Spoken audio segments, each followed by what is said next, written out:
So hi everyone, myself doctor Sandhya Peethani. So ఈ రోజు ఈ వీడియోలో పీసీఓడికి పీసీఓఎస్ కి మేజర్ డిఫరెన్స్ చెప్తాను. సో పీసీఓడికి పీసీఓఎస్ కి డిఫరెన్స్ ఏంటంటే polycystic ovarian disease and polycystic ovarian syndrome. So పీసీఓడిలో ఏమవుతుంది, it's a mild condition. Irregular cycles ఉండొచ్చు, లేదంటే హార్మోన్ ఇంబ్యాలెన్స్ ఉండొచ్చు, లేదా అల్ట్రాసౌండ్ లో స్కానింగ్ చేసినప్పుడు పీసీఓడి బైలాటరల్ పాలిసిస్టిక్ ఓవరీస్ అని రావచ్చు. సో అది మోస్ట్లీ మైల్డ్ గానే ఉంటుంది. మీకు ఏదైనా సిమ్టమ్స్ ఉన్నా, లైక్ ఇర్రెగ్యులర్ సైకిల్స్ ఉన్నా, మెడిసిన్ వేసుకుంటే గానీ పీరియడ్స్ రావట్లేదు అని గానీ, లేదంటే గనక మీకు అబ్నార్మల్ అన్వాంటెడ్ హెయిర్ ఉన్నా సరే, లేదంటే హెయిర్ ఫాల్ ఎక్కువ ఉన్నా సరే, లేదంటే ఓవర్ వెయిట్ ఉన్నా సరే, ఇలాంటి కండిషన్స్ లో హార్మోన్స్ చెక్ చేసుకుని హార్మోన్స్ కూడా కంప్లీట్ ఇంబ్యాలెన్స్ ఉంటే గనక అల్ట్రాసౌండ్ లో కూడా కన్ఫర్మ్ చేసుకుంటే మేబీ ఇలాంటి కండిషన్ లో అది మైల్డ్ పీసీఓడి కింద రాదు, పీసీఓఎస్ కింద రావచ్చు. ఎందుకంటే నేను చెప్పిన సిమ్టమ్స్ అన్ని కూడా సివియారిటీ డిసైడ్ చేస్తాయి. లేదు జస్ట్ పీరియడ్స్ మీకు ఎవ్రీ 1.5 month వస్తున్నాయి, స్పాంటేనియస్ గా దానికే రెగ్యులర్ పీరియడ్స్ వచ్చేస్తున్నాయి,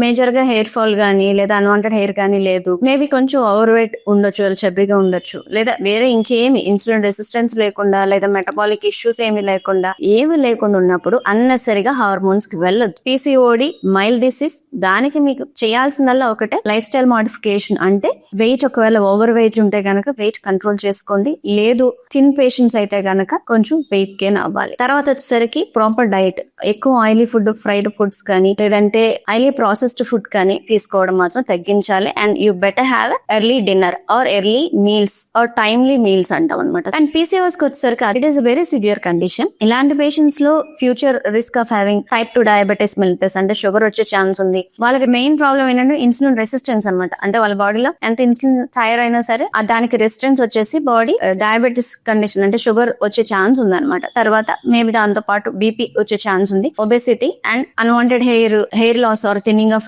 రెగ్యులర్ హెయిర్ కూడా ఎక్కువ లాస్ అయిపోతూ ఉంటుంది అనమాట. సో ఇలాంటి వాళ్ళకి ఒబెసిటీ కూడా యాడ్ ఆన్ ఫ్యాక్ట్. ఇలా ఉన్న వాళ్ళకి ఖచ్చితంగా ట్రీట్ చేయాలి. వీళ్ళకి along with that irregular cycles compulsory ఉంటాయి. సో సైకిల్ రెగ్యులరైజ్ చేయడం వెరీ ఇంపార్టెంట్. సో ముందు చెప్పిన పీసీఓడిలో lifestyle modifications and diet modification తో పాటు ట్రీట్మెంట్ ఖచ్చితంగా చేయాల్సిన వాళ్ళు పీసీఓఎస్ పేషెంట్స్. ఎందుకంటే వీళ్ళకి future risk of having diabetes, hyper tension and even hypothyroid ఇవన్నీ ఉండొచ్చు. అండ్ ఫర్టిలిటీ ఇష్యూస్ డెఫినెట్ గా ఉండొచ్చు పీసీఓఎస్ పేషెంట్స్ లో. పీసీఓఎస్ డెఫినెట్ గా you require treatment along with life style modification. PCOD major issues like period issue ఏమీ లేకుండా లేదా wait issue ఏమీ లేకుండా ఉంటే కనుక just life style modification and diet modification. Apart from the treatment అవసరం లేదు. బస్ అలా పీరియడ్స్ రాకపోతే మాత్రం you may require treatment in case of PCOD and consult your gynaecologist immediately. Thank you.